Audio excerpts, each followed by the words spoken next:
Good morning, students. This is the first revision video of the chapter Socialism in Europe. And after that, we'll discuss that how Russian Revolution started in Europe. We'll also try to analyze that what was the impact of socialism in Russia. So let us discuss this topic in detail. Socialism in Europe. So we need to understand that how the socialism erupted. For that, we need to understand the age of social change. We already discussed the French Revolution. So when the French Revolution started, it opened up the possibility of creating a dramatic change in the society. French Revolution clearly gave the signal to the world that society is on the brink of change. So people were conservatives, liberals or radicals. So here different types of people were ready to bring change at that time. They were ready to transform the society of that time, and different groups were formed at that time, like conservatives were there, liberals were there and radicals were there. Apart from that, one more group got opportunity, and it was the socialist group. So let us discuss the importance and contribution of these groups in the society of Europe. First group was the liberal group. So in the Europe, the liberal group wanted a different set of government, because during that time, mainly in all the parts of Europe, monarchs were there, and different groups wanted a different type of government. So what was the viewpoint of those groups? Let us discuss. First of all, we are going to discuss about the liberals. So what was the viewpoint of liberals? What was their demands? So let us discuss here. The liberals wanted a nation which tolerated all religions. So basically, liberals were very open to all the religions. They wanted a nation where all religions should get equal respect. They were against the uncontrolled power of the dynastic rulers. It is very clear that the liberals were totally against the concentration of power in the monarchy, and they wanted rights for individuals. So they were great advocates of freedom for individual and their rights. So here what we saw, that liberals wanted a nation that would be completely tolerated to all religions, or you can say the secular nation. They wanted that power should be distributed. Power should not be concentrated in only one hand. And after that, they struggled, or they wanted the right for individual. That is the fundamental right. Apart from that, they argued for an elected parliamentary government subject to laws interpreted by a well-trained judiciary that was independent of rulers and officials. We need to understand, they also advocated for independent judiciary and parliamentary government. Parliamentary government that was subject to law, that was not absolute in its power.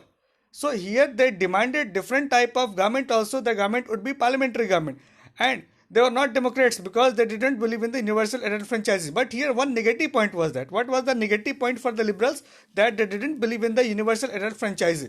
Like today we are entitled to cast one vote, one man, one vote, but at that time they didn't believe in universal adult franchise. So that was the viewpoint. What was the viewpoint of another group? That was the radical group in the society of Europe. So radicals wanted a nation in which government was based on the majority of country's population. So here they demanded for the government that was based on majority. They disliked concentration of poverty in hands of few, not the existence of private property. Here they disliked, or they rejected, that wealth should be concentrated in few hands. But they altogether not rejected the existence of private property. I mean to say, they were in favor of existence of private property, but at the same time they were not happy with the concentration of property in few hands only. Now the most important group was the conservative group. They were the followers of the monarchs there, and those groups completely happy with the monarchy system, and they resisted change. They were not happy with the change, so they were completely against the change. Like we saw, liberals and radicals wanted change in the society, but the conservative groups were mainly followers of the monarchs there. So they resisted change. They did not want any type of change. After the revolution, they started accepting changes provided.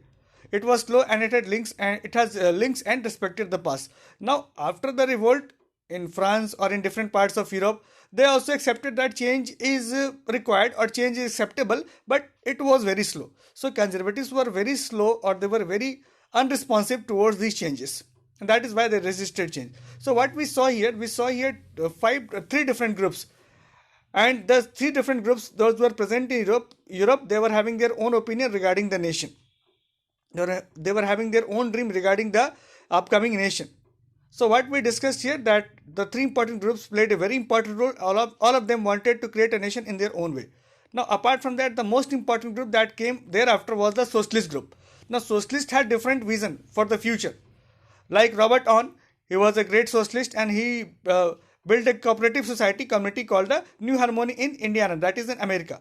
So he was a great believer in cooperative. So he believed that through the cooperation or through the cooperatives we can bring a socialist society.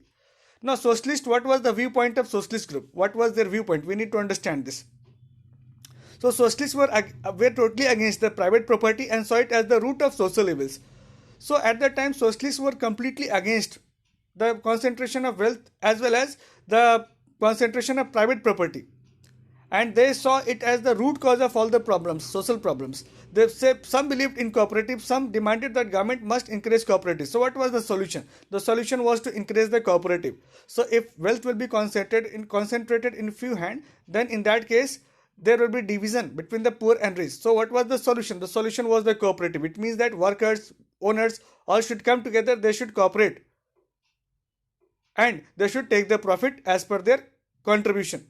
Similarly, Karl Marx and Friedrich Engels added their industrial society was capitalist. So Karl Marx and Engels, who was the great socialist of that time, they told that the present society is a capitalist society in which the upper class or the capitalist or the owner of the factory is getting all the benefits, whereas the real worker or the real producer is not getting any benefit or not getting any advantage. Marx believed that the socialist society would free the workers from capitalism. So the Marx believed that socialist society, when it will be formed, it will free the workers from the capitalism. So Marx was totally against the capitalism. He was a great criticizer of the capitalism, and he believed that once the new society would be formed, that will be termed as the communist society. So we need to understand here the contribution of socialists starting from the Robert Owen was very important. So socialist was having their different viewpoint regarding the society. They believe that society is completely made up of capitalist society. The present society is the capitalist society in which only the workers are being exploited.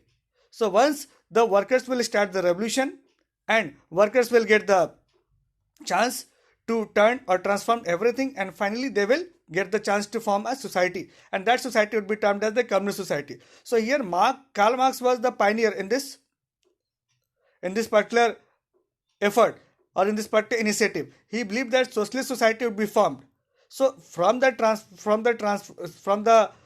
transformation of capitalist society into the socialist society. So he was a great believer in the transformation of capitalist society towards the socialist society, and in the socialist society he gave a new name, that was the communist society. So he believed that the situation will change only when the workers will take over the capitalist or the owners.